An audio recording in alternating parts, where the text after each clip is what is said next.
আসসালামু আলাইকুম। আমরা যাচ্ছি গ্রামে।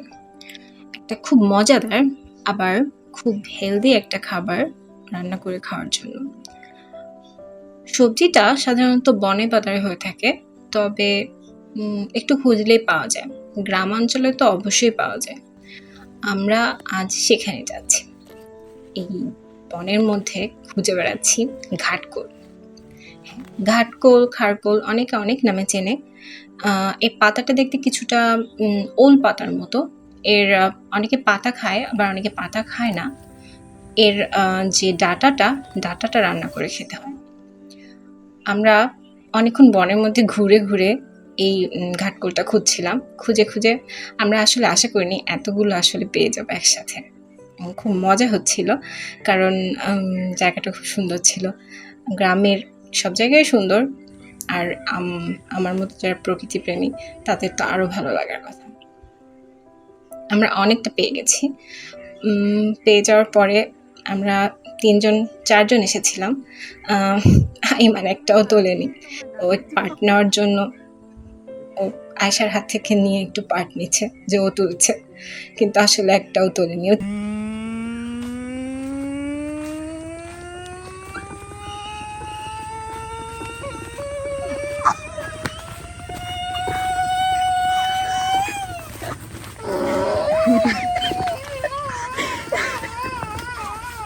এখানে খুন মারার প্রতিযোগিতা চলতেছে। আমরা ভাই বোনরা একসাথে হলে অনেক মজা করি, আর গ্রাম রাস্তাতে হাঁটতে হাঁটতে মজা করতে অনেক ভালো লাগছিল। আমরা তারপর ঘাটগুলো নিয়ে বাসায় চলে আসলাম। বাসায় এসে রেখে আমরা অনেক কিছু প্ল্যান করছিলাম। আমরা ভাবছিলাম যে একটু মামার সাথে মাছ ধরতে যাব। তো আমরা যাচ্ছি মামার সাথে মাছ ধরতে। আমরা একটা জাল নিয়েছি, জালটা আসলে অত বেশি ভালো ছিল না। তারপরেও মামা বলছিল দেখি কোনো মাছ পাওয়া যায় কিনা। প্রথমে এটা একটা মামাদের একটা জায়গা, এখানে মাছ ছাড়া আছে। তারপর আমরা একটাও মাছ পাইনি। খুবই মজার ব্যাপার। মামা বলছিল যে এখানে অনেক মাছ আছে, কিন্তু একটাও মাছ পাওয়া যায়নি, তাহলে এই জালে আর মাছ হতো না। কিন্তু আসলে ভালো লাগছিল। এই চাচা শাপলা উঠায় নিয়ে যাচ্ছিল। আমরা মজা করতে করতে এত সুন্দর, আর ওই দিন আবহাওয়াটা অনেক সুন্দর ছিল। রোদও না, বৃষ্টিও না, মেঘলা মেঘলা আকাশ। আর আমরা হাঁটছিলাম একেবারে আল দিয়ে, এখানে দুই পাশে ঘের, আমরা আল দিয়ে হেঁটে যাচ্ছিলাম। খুবই ভালো লাগছিল। যার পথে মামা যেখানে পাচ্ছিল সেখানে আবার জাল হলো গিয়ে মানে মেরে দেখছিল যে হলো গিয়ে আসলে কোনো মাছ আসলেই পাওয়া যাবে কিনা, এবং খুবই আশাহতর ব্যাপার যে একটা মাছ ওঠেনি। এখানে আমি ভাবছিলাম আসলে মাছ উঠবে, কারণ এখানে একটা ছোট্ট ব্রিজ ছিল এবং এটা একটা বিলের অংশ। সামনে হলো গিয়ে এর একটা লোকাল নাম আছে, আমি আসলে জানি না। তবে এই বিলটার সাথে যে বড় বড় যে খালটা মানে এটার সাথে আছে, ওটা আসলে জ্বরভাটা হয়, সো মাছ থাকার কথা। তবে সেই বড় বিলটায় আমরা যাচ্ছিলাম যে যদি মাছ পাই, কিন্তু রাস্তাটা ভয়াবহ ছিল, অনেক কাদা ছিল। আর আমি স্যান্ডেল খুলে হাতে নিয়েছিলাম, তারপরেও হাঁটতে গেলে খুবই কষ্ট হচ্ছিল। কোনো মতে ধরে কাদার মধ্যে অনেক করে পা ডেবে যাচ্ছিল। তারপরেও হাঁটতে হাঁটতে যাচ্ছিলাম। ভয় লাগছিল যে পড়ে যায় কিনা, তাছাড়া খুব মজা লাগছিল সত্যি কথা বলতে। আর কিছু দূর যাওয়ার পরে পিছনে ফিরে মামাকে দেখি যে আবার মামা হলো গিয়ে জাল দিয়ে, এটাও ওই খালেরই একটা অংশ, বাট ছোট অংশ। মামা চেষ্টা চালিয়ে যাচ্ছিল যদি কোনো মাছ পাওয়া যায়, কিন্তু আসলে হচ্ছিল না। দেখতে পারলেন জালটা একেবারে মানে এক জায়গায় হয়ে যাচ্ছিল। এই জালের সাথে নিচে কিছু খড়ি থাকে, যেটা হলো গিয়ে ওয়েটের ব্যবহার হয়, কিন্তু আসলে কি হচ্ছিল যে ওই জালটা পড়ার আগেই মাছ চলে যাচ্ছিল, ওটা অত ওয়েট ছিল না। আর মামা তারপরেও চেষ্টা চালিয়ে চাচ্ছিল যে আমাদের যদি কিছু মাছ ধরে দেওয়া যায়। আইমান খুবই স্ট্রাগল করছিল। আইমান কাদায় হাঁটা ওর মোটে অভ্যেস নাই, আর আমি তাও পারছিলাম। ও স্যান্ডেলও খোলেনি, ও খুবই কষ্ট করে। আমরা অনেক আগে চলে যাচ্ছিলাম আর অনেক পিছনে থেকে যাচ্ছিল। তারপরেও এখানে আমি পড়ে যাচ্ছিলাম। এই হলো গিয়ে পার হয়ে যায় গরু পার হয় গাড়ি টাইপের একটা অবস্থা। দেখতে পাচ্ছেন কতটুকু পানি খালে গরু সাঁতরে পার হচ্ছে, মজার ব্যাপার। এবং গরুগুলা যিনি চড়িয়ে আসছিলেন উনি ঘুরে পার হলো, বাট গরুগুলা হলো গিয়ে সাথে পার হয়ে গেল। আমরা অলমোস্ট খালের কাছে চলে এসেছি। একটা মাঠ পার হচ্ছিলাম, এখানে কেউ শশা লাগিয়েছে খুবই মডার্ন ওয়েতে এবং খুবই সুন্দর করে, ভালো লাগছিল দেখতে। আর এখানে আর কাদা ছিল না, কাদার জায়গা থেকে আমরা চলে এসেছিলাম। এরপরে এই শশা ক্ষেত দেখতে দেখতে আমরা সামনে যাচ্ছিলাম বড় খালটার দিকে, যে ওখানে আরেকটা ক্ষেত ছিল, ওখানে দেখতে যাচ্ছিলাম যে নতুন কোনো সবজি বা আসলে কোনো মাছ পাওয়া যায় কিনা। এটাই আসল কারণ ছিল। এই যে আমরা বড় খালের কাছে পৌঁছে গেছি। এখানে এটা একটা বাঁশের ব্রিজ। আর এখানে আসলে অনেক জেলে পরিবার থাকে। এই পাড়াটা আসলে হিন্দু পাড়া, এখানে বেশিরভাগ হিন্দু সম্প্রদায়ের লোকজনরা থাকেন এবং অনেকের নৌকা আছে, জাল আছে, ওনারা মাছ ধরতে যায়।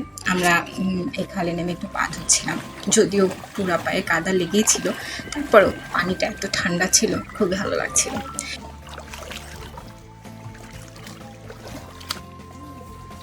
হিন্দু সম্প্রদায় থাকার কারণে অনেক ফুল লাগানো ছিল, বিভিন্ন ধরনের, ওনারা পূজায় ব্যবহার করে।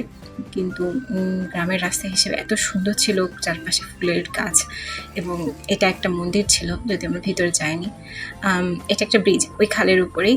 ব্রিজটা বেশ পুরাতন এবং অত বেশি লোকজন না থাকায় এখানের লোকজনরা হলো কি ধান শুকাচ্ছিল ব্রিজের উপরে। মামা এখানে একটা পার্শে মাছের ঝাঁক দেখে হলো কি জাল দেয়, কিন্তু তারপরে একটা পার্শে মাছও ওঠে না। মামার খুবই মন খারাপ হচ্ছিল। এখানে যেহেতু জ্বর ভাটা হয়, এখানে পার্শে ভেটকি অনেক মাছ পাওয়া যায়। মামার ফেলিয়ার দেখে এখন রাব্বি নিজের হাতে দায়িত্ব তুলে নিয়ে জাল হলো গিয়ে মারলো, কিন্তু দুর্ভাগ্যবশত একটা মাছও পড়ে।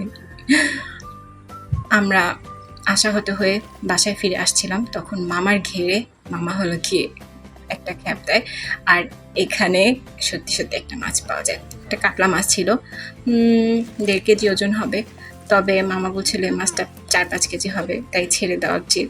রাব্বি একটু ভাব নিচ্ছে, কিন্তু মাছটা ছেড়ে দেওয়া হবে।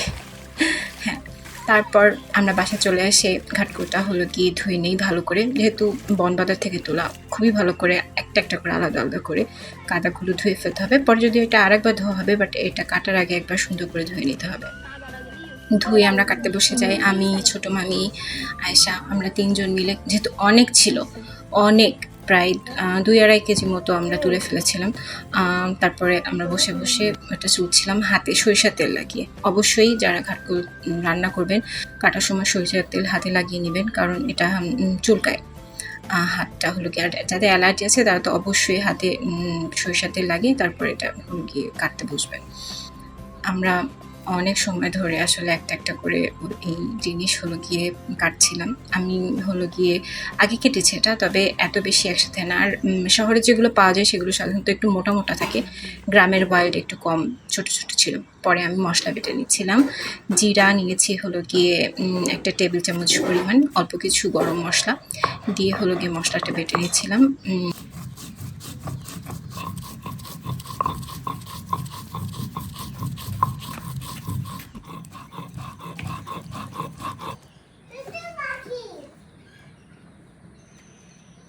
সাথে হলো গিয়ে ছিল আর রসুন নিয়েছিলাম বড় বড় 2টা, একটা আদার টুকরা নিয়েছিলাম।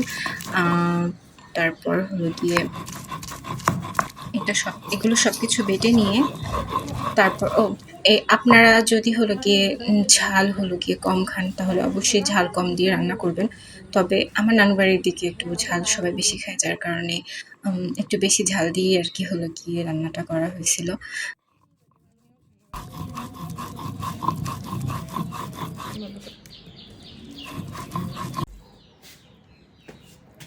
ঘাটকে একটু সিদ্ধ করে নিতে হবে।